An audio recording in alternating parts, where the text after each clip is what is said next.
udah nyanyi gitu. Oke. Yang Dan mungkin menurut kita Senandika. Jadi baru dengar tadi tulisannya suara dia. Itu terjadi, itu kapan nulis bukunya? buku tahun lalu. Ketika satu Ya, penyanyi, oh ini ada perkembangan segala macam, Iya. dan itu kamu pengen terapkan. lagu itu belum selesai karena lagunya susah banget Om. Bla, bla, Jadi bla. lagunya Oke. bener aku Kamu? kaget. Dia punya karakter.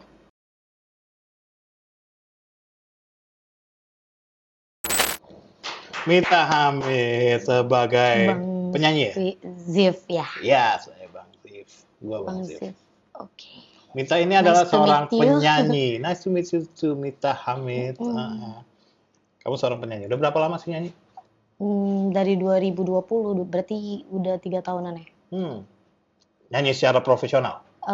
Recording sih. Kalau profesional ya paling nyanyi di kafe beberapa kali. Kayak kalau ada yang minta nyanyi, terus ya udah nyanyi gitu. Oke. Dari 2020. Ada beberapa kadang pernah sih beberapa kali di wedding tapi nggak banyak juga.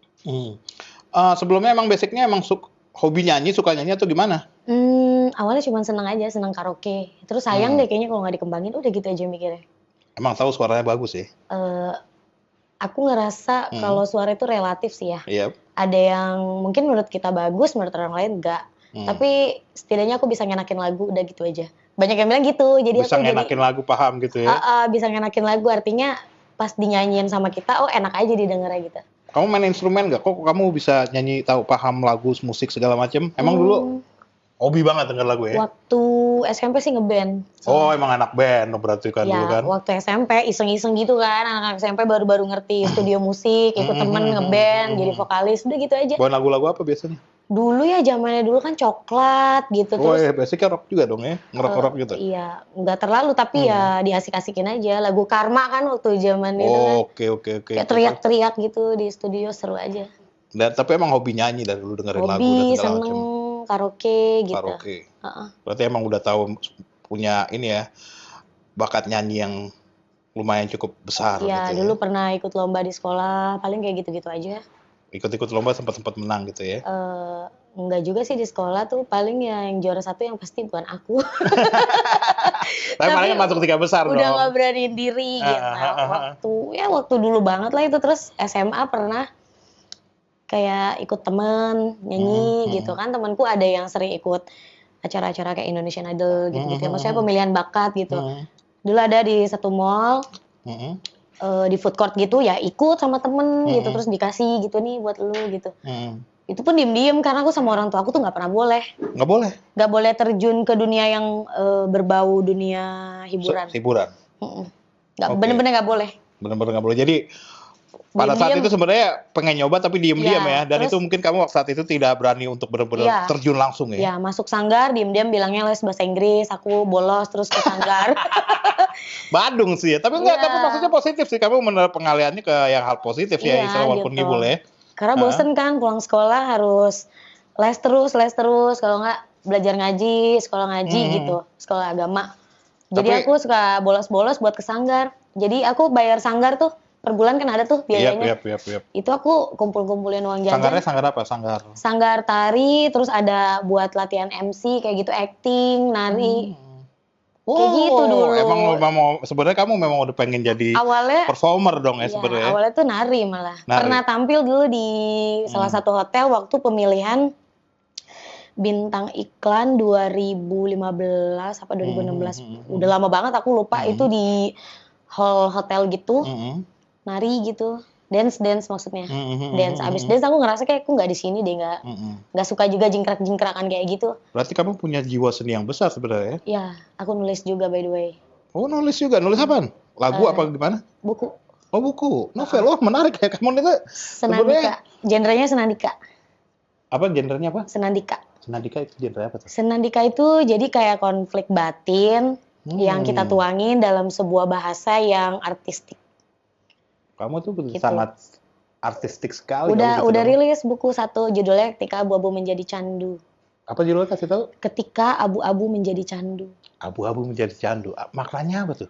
Maknanya itu ketika sesuatu yang nggak jelas, kan abu-abu kan lebih visualisasi dari sifat seseorang yang nggak jelas gitu. Jadi kayak pelin-pelan jadi abu-abu menjadi candu. Jadi kebiasaan tuh bersikap kayak gitu. Jadi aku tuangin ke dalam sebuah judul ketika abu-abu menjadi candu. Oke, so far kalau menurut aku ya, dari pembicaraan kamu memang orang yang sangat deep, sangat artistik gitu ya. Iya. Tapi pada saat muda mungkin tidak dikasih ruang, tidak diberi kebebasan gitu ya. Iya. Jadi itu kependem gitu. Kependem. Soalnya waktu aku dengerin suara kamu tuh memang enak. Alhamdulillah. Enak, asik terus terang. Aku kadang nggak pede, makanya aku sempet vakum.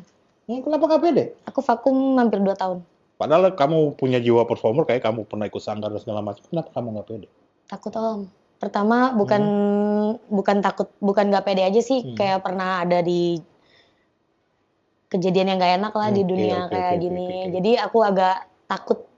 Nah pas udah sekarang udah lebih dewasa, udah tahu kan mana yang benar, mana yang enggak, mana yang baik, mana yang enggak. Aku udah bisa putusin, oh orang ini biarin kena seleksi alam, ini nggak baik, kita yang narik diri gitu. Kalau dulu ya gitu, ikut casting pernah. Udah aku jadi takut lah pokoknya gitu, tapi makanya aku pikirnya kayaknya aku lebih nyaman di nulis atau nyanyi. Oke. Kayak seni acting gitu kayaknya udah nggak minat. Oke.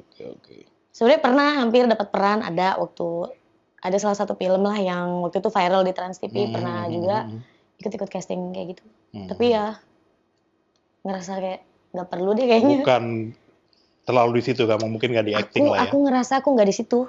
Lebih dinulis, dan sekarang berapa tahun terakhir ini fokus di nyanyi ya? Nyanyi sama nulis. Ini kalau mau musik, keluar buku kedua. Lagi nulis. Maksudnya dikejar deadline Juli harus selesai. Keren. Tapi ini novel, jadi lebih panjang waktunya untuk nulis. Kalau yang buku yang pertama tadi abu-abu apa? Menjadi candu. Candu itu bentuknya? Senandika. Jadi tulisannya dari maksudnya berapa panjang itu? Itu ada 200 halaman lebih ya, kalau nggak salah 215 atau 220. Aku jadi lupa juga. Terus itu genre yang menarik tuh. Mungkin baru kurang familiar orang Senandika tuh. Senandika sekarang justru lagi happening sih Om. Jadi sekarang gitu. Kalau baca novel kan orang boring nih. Kalau Senandika kan lebih konflik batin, bahasanya artistik. Jadi kayak tentang perasaan aja gitu, tapi dituangin dalam bahasa yang kayak semacam puisi saja kayak gitu. Banyak perasaan yang dipendam selama ini, Bu. Oh iya sih. Akhirnya tertuangkan kan? Akhirnya tertuangkan kan? Enak kan ngerilis ya kan? Iya enak. Dan bukunya tuh jadi bernyawa banget. Dalam nih, karena kalau bikin karya, menurut aku kalau nggak pakai feel, nggak nyampe gitu sama yang rimanya. Harus gitu dong. Jadi aku nulis tuh nunggu galau, terus aku nangis gitu sambil nulis. Nggak apa-apa kalau emang akhirnya dapet ya tunggu galau. Aku sering galau terus akhirnya nunggu nggak. Oke. Kayak gitu kalau nulis lirik ada beberapa, cuman kan aku masih belum ngerti bagaimana caranya membuat melodi, membuat aransemen tuh kan nggak bisa. Main musik nggak? Main instrumen nggak? Cuma gitar. Tapi gitar juga nggak terlalu mahir banget. Tapi adalah beberapa di TikTok aku posting sambil main gitar. Sebenarnya gitu. Pakai chord simple aja dengan yang kunci dasar aja. Kata-kata kamu atau lirik yang kamu buat. Misalnya kamu bisa coba latih itu. Tapi soalnya keyboard pegel Om begini belajar. Iya. Bisa sedikit-dikit. Yang paling simple aja, mulai dari yang paling simple ya kayak kamu nulis, kamu kan nulis kan kata-katanya dari yang paling simple, yang penting kamu tuangkan dulu kan. Ya kan, kamu ekspresikan, kamu curahkan. Iya. Ya kan? Release all your emotion. Itu yang penting kan. Habis itu kan rasa rilis dan hasilnya. Akhirnya bisa rilis buku itu memang ada perusahaan buku sendiri apa? Kalau buku waktu itu awalnya gara-gara lagu aku yang gara-gara cinta. Oh, single keberapa? Single aku yang ketiga.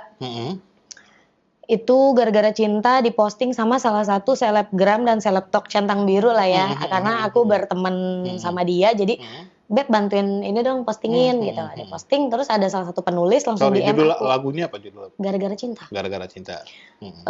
Dia langsung ini ke aku, di DM ke aku di Instagram, halo salam kenal, aku tertarik untuk ngasih kamu lagu. Awalnya tuh gitu. Oke. Sampai sekarang juga project lagu itu belum selesai karena lagunya susah banget Om. Jadi lagunya bener-bener melo yang genrenya tuh ala-ala lagu Viera. Sedangkan suara aku serak-serak basah kayak gini. Jadi masih pending, tapi yang ada malah kita langsung ada kerjasama buat tulis. Jadi aku featuring gitu loh sama dia nulisnya. Jadi dari kayak chapter pertama itu aku yang nulis, terus dilanjutin sama dia. Jadi satu buku itu ada 2 sudut pandang. Sudut pandang dari sisi orang pertama, sudut pandang dari orang keduanya gitu. Oke, keren banget tuh. Tertarik juga untuk baca buku. Dia juga yang ngajakin aku collab ini, udah ngerilis buku udah banyak. Namanya Hana Hamdan ya. Jadi terus dia ngajakin aku mau nggak join gini-gini, terus ya udah bikin terus yang ngisi kata pengantarnya juga Riza Rusandi. Oke, iya, namanya familiar tuh. Iya, dia founder of Telusur Sejati. Kayaknya kalau anak-anak Instagram, TikTok pada tahu karena dia lumayan ada panggung juga daerah Jogja apa gitu ya, orang Kalimantan sih, tapi emang followersnya udah banyak sekali. Aku chatting, aku beraniin diri nih Om chatting. Bang, salam kenal, aku penulis baru gini, boleh nggak minta supportnya bla bla bla. So aku kaget, ya udah kontak WA aja gitu, dan itu nggak melalui manajernya, aku langsung ke dia, ke beliau, terus kontekan, teleponan. Ya aku ngefans juga sama dia karena aku nge-follow dia juga, tulisannya bagus-bagus, genrenya juga Senandika. Jadi aku terinspirasi dari dia juga, kan ada juga Alvin Syahrin, siapa yang beberapa juga yang udah terkenal. Terus aku ngontak, terus ya udah oke, aku nggak keberatan gitu. Terus aku harus kasih fee berapa ya? Nggak, dimarahin malah. Gue nggak gitu, ini bukan kita bicara seni bukan bisnis, bla bla bla. Akhirnya ya terjadilah di buku itu beliau ngasih berkenan memberikan kata pengantar. Oke, mantap, keren. Dan itu bahasanya juga sangat artistik banget. Aku benar-benar bangga itu. Bangga lah ya, capaian sangat. Itu terjadi, itu kapan nulis bukunya? Buku tahun lalu. Tahun lalu? Iya. Oke. Pokoknya bisa dibilang dalam 2020, 21, 22, sekarang 23 itu lumayan produktif juga dunia kesenian kamu ya? Iya, walaupun 2 tahunnya vakum di nyanyi, tapi aku nulis. Sebelum-sebelumnya kamu ngapain? Sebelum-sebelumnya ya main-main aja, kerja paling kayak gitu. Kerja, kantoran? Enggak sih, bisnis. Bisnis, oke.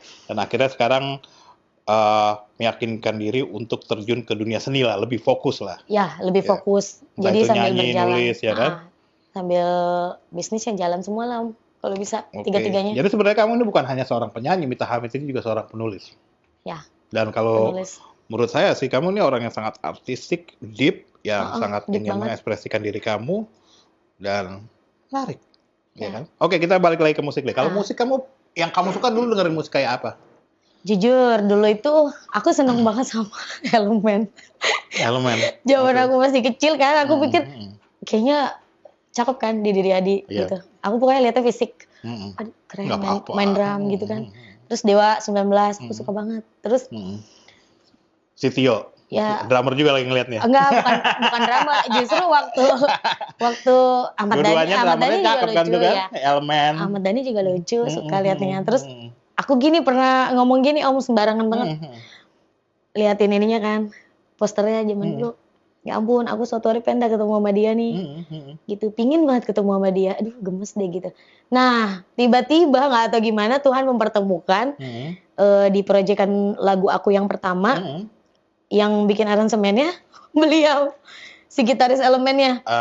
Adit Elemen. Dari situ aku kayak ketemu tuh malu, nggak bisa ngomong apa-apa, gemeter ya orang aku dari dulu suka gitu. Power of mind-nya terjadi. Tapi pas udah ketemu, udah kerja bareng, ya udah biasanya jadi kayak temen, jadi nggak ngefans lagi. Jadi ya udah bicara musik gitu. Dari situ sih baru kebuka lagi jalan, ketemu sama Deriska Idol. Yang pada saat itu kebetulan ditarik sama Mas Ahmad Dhani kan, masuk ke Republik Cinta, tapi terus habis itu kan dia mungkin keluar, kontraknya habis atau gimana, habis itu dia lebih memilih untuk jalan sendiri. Terus dia kenalan sama aku melalui Kang Adit juga sih. Jadi Kang Adit waktu itu ngasih manajer ke aku. Terus manajernya ini pernah kenal sama Deriska ini. Deriska ini dikenalin ke aku. Kita by phone, tektokan, terus dia coba dong nyanyi dikit. Ya udah nih aku ada lagu. Ya udah akhirnya sama dia tuh udah 3 lagu. 3 lagu. Sama yang rilis nanti kelima ini single. Apa judulnya dari coba single pertama kamu judulnya apa? Kalau single pertama itu Simpan Dalam Hati. Single kedua Peka. Itu yang ciptaannya Mas Adit Elemen. Terus single ketiga Gara-Gara Cinta dari Deriska. Terus single keempat Menjagamu dari Deriska juga, itu agak mellow. Sama ini yang nanti yang kelima kayak Butuh Fakta gitulah pokoknya ininya. Jadi akan rilis single terbaru. Ya, tapi aku belum kasih tahu judulnya. Oke, pokoknya bentar lagi selesai. Pokoknya coming ya. Ya, mudah-mudahan. Mudah-mudahan lagu ini bisa viral gitu, aku mau taruhin di TikTok aku nanti. Ya, moga-moga itu terjadi. Soalnya aku lihat dari suara kamu terus terang tadi. Baru dengar tadi suara dia, suaranya asik. Enak banget. Jadi kamu benar tadi banyak bilang kamu enak, bisa ngenakin lagu dan segala macam. Dan penyanyi favorit kamu siapa tuh? Kalau misal kamu tuh dulu terinspirasi sama penyanyi siapa gitu? Dulu aku kalau penyanyi luar sukanya Mariah Carey. Kalau penyanyi sini sebenarnya simpel sih, aku suka Krisdayanti, BCL. Udah, BCL, Krisdayanti.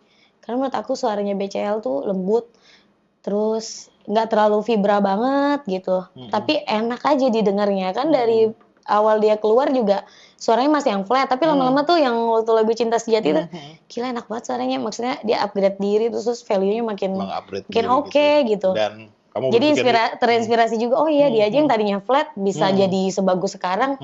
Pasti kan jam terbang juga, latihan vokal dan lain-lain kan pasti belajar terus. Kamu menganalisanya juga kuat gitu, jadi kamu bisa memperhatikan satu penyanyi, oh ini ada perkembangan segala macam, dan itu kamu pengen terapkan ke diri kamu juga kayaknya. Iya, aku liatin jadi contoh yang baiknya aku ambil gitu. That's good, oh bagus nih aku bilang, soalnya kan dari bener-bener dari lagunya yang sama apa sih waktu itu band apa kan yang BIP ya apa kalau nggak salah, lupa. Siapa? Band siapa? Bandnya siapa sih? BCL tuh pertama kali. Oh BCL sama Pas Band. Oh ya Pas Band. Nah, ya, itu kan flat tuh. Terus lagu Sunny juga cuma Sunny. Gitu kan cuma datar-datar gitu. Dan sekarang. Tapi enak. Nah lama-lama aku liatin nih makin oke nih gitu suaranya. Gitu. Soalnya memang dari awal kalau aku dengar ya sih kayak BCL itu memang walaupun kayak mau bilang waktu Pas Band masih flat, tapi kayak aku juga suka pemerhati musik kan. Lama-lama wah nih orang, nih anak BCL punya karakter nih. Dan sama tadi aku juga dengar suara kamu. Dia punya karakter. Musik, kamu punya YouTube channel ya kan? Ada. YouTube channelnya namanya? Sama semua Mita Hamid. Mita Hamid, mesti dicek. Asik suaranya. Thank you Om. Recommended dari Ziv Averu. Ya kan? Benar, aku serius tadi kan aku juga dengerin lagu kamu belum pernah dengar kan. Kan, she's good. Enak ya? Dan enak, maksudnya. Dan kamu nggak pernah les musik segala macam apa? Enggak. Dan kamu hanya secara insting aja ya kamu nyanyi sendiri gitu. Aku buka YouTube, teknik ini, teknik itu aku buka, terus aku terapin tuh kalau mandi, iseng kan kamar mandi enak tuh menggema. Aku belajar aja, terus nanti aku pergi ke tempat karaoke, gitu aja belajar sendiri semuanya. Ini guys, ini menunjukkan bahwa kalau memang kita punya niat dengan segala keterbatasan, kita bisa latihan sendiri hari ini. Segala informasi tentang latihan-latihan ada di YouTube dan segala macam. Ya, sama. Kita punya niat, kita bisa lakukan. Dan sudah terbukti, dan kamu hasilnya meyakinkan kalau menurut aku sih ya. Ya, amin. Mudah-mudahan ke depannya bisa lebih baik. Dan itu aja. Yakin banyak orang juga suka dengar suara kamu, pengen makar itu ada yang nawarin kamu lagu segala macam, karena memang suara kamu bisa ngenakin lagu terus terang. Ya kan? Amin. Kayak kamu bilang kan, tadi kamu sempat bilang kamu kurang pede untuk perform. Kenapa? Kurang pedenya aku masih kayak demam-demam panggung gitu loh. Jadi banyak banget yang bilang, termasuk beberapa produser musik sampai bilang gini, ini anak sebenarnya suaranya karakter, punya ciri khas, tapi kok ketahan. Jadi aku kalau nyanyi itu takut nanti nyampe nggak ya nada segini tinggi. Jadi masih butuh banyak latihan, beraniin diri kayak gitu-gitu. Tapi kalau udah berhadapan sama mic gitu, live malah lebih enak gitu dibanding aku nyanyi nggak pakai mic. Kayak aku nggak pede, begitu ketemu mic udah, ya udah bisa keluar dengan sendirinya. Iya, tiba-tiba bisa kayak keluar ininya apa moodnya langsung wow gitu bisa. Ya mungkin di sini aku pengen kasih sedikit masukan ya kepada sebagai seseorang yang baru terjun sebagai performer apalagi penyanyi. Kalau gugup, nggak apa-apa gugup, terima. Jangan hilangin rasa gugupnya. Kalau nervous, gua nervous. Iya. Biarin. Itu aja sih sebenarnya. Iya. Kalau kita ngelawan gua nervous gimana, gua ngelawan nervous itu makin nervous. Ya, aku secara psikologinya begitu. Aku kalau nyanyi juga gitu, pertamanya selalu bilang, maaf ya kalau jelek. Oh jangan ngomong ke penonton, jangan ngomong ke penonton, jangan. Aku pernah ngomong gitu tau. Jangan. Maaf ya kalau nggak berkenan. Sekali lagi jangan, ini sekali lagi jangan ya. Sekali lagi jangan, itu pokoknya kita tahu aja. Gua nervous, akuin diri sendiri dalam hati. Anjing gua nervous, ya udah nervous. Nanti apa yang akan terjadi panggung terjadilah. Udah gitu aja. Pede aja langsung gitu. Bukan berarti nanti tiba-tiba jadi bagus juga. Tapi kalau emang jadinya nggak bagus, emang udah jalannya gitu. Jadi pembelajaran aja kasarnya. Itu tips dari aku sih ya. Ya, thank you tipsnya. Ya kan. Tapi sekali lagi kalau dari apa yang kamu sampaikan, sebenarnya kamu punya confidence yang cukup. Dalam arti kata confidence, kamu yakin dengan kemampuan kamu. Yang penting kita sebagai performer memang harus yakin dengan kemampuan kita. Bukan berarti dalam kata sombong ya, tapi kita tahu ini yang gue bisa, ini yang gue nggak bisa. Dan gue lakukan apa yang terbaik gue bisa lakukan. Cukup itu aja, Dan. Kamu punya itu. Ya, Kamu amin. punya Mudah-mudahan ke itu, depan lebih baik ya. dan dari apa yang kamu sampaikan tadi ke aku juga kamu punya semangat yang bagus untuk terjun ke dunia industri ini, ya, yaitu di musik, bahkan juga penulis, dan kamu orang yang sangat talented, ya. Dan kalau memang kamu fokus lakukan dengan sepenuh hati, dan kamu memang bisa menghargai makna seni, berkesenian. Aku bisa lihat itu. Ya, pasti. Karena aku juga nggak pernah mau nempel-nempel sama temen yang udah ada nama gitu, walaupun banyak temen yang ini, aku nggak pernah nebeng gitu. Jadi aku malah nggak mau. Aku pikir aku pengen berdiri di atas kaki aku sendiri. That's the spirit. I love it. Aku idealis juga Om, soalnya makanya mungkin salah satu alasan aku stuck di karir aku, karena aku kalau ada tawaran ini tapi buat aku ini nggak masuk sama prinsip aku nggak ambil. Apapun itu, dari yang model-modelan profesional sampai yang aneh-aneh, kalau aku melawan prinsip aku, enggak, biarin aja kayak gini gitu. Kan banyak media sosial juga yang bisa naikin nama kita gitu. Iya. Oke, kamu udah punya pemikiran itu, modal yang bagus. Ya, aku mikirnya gitu. Dan kalau misalnya ngerasa stuck, jangan merasa itu sebagai kekurangan juga sih. It's okay. Everything has its own way. Ya. Semua punya jalannya masing-masing. Aku yakin kamu punya semangat itu, dan untuk bagaimana terjun sebagai seorang di bidang seni dan bidang industri ya, entertainment, harus dengan jiwa. Ya kan? Rasa. Dengan rasa. Dan sepenuh hati. Ya, betul, dari hati. Dari hati, ya kan?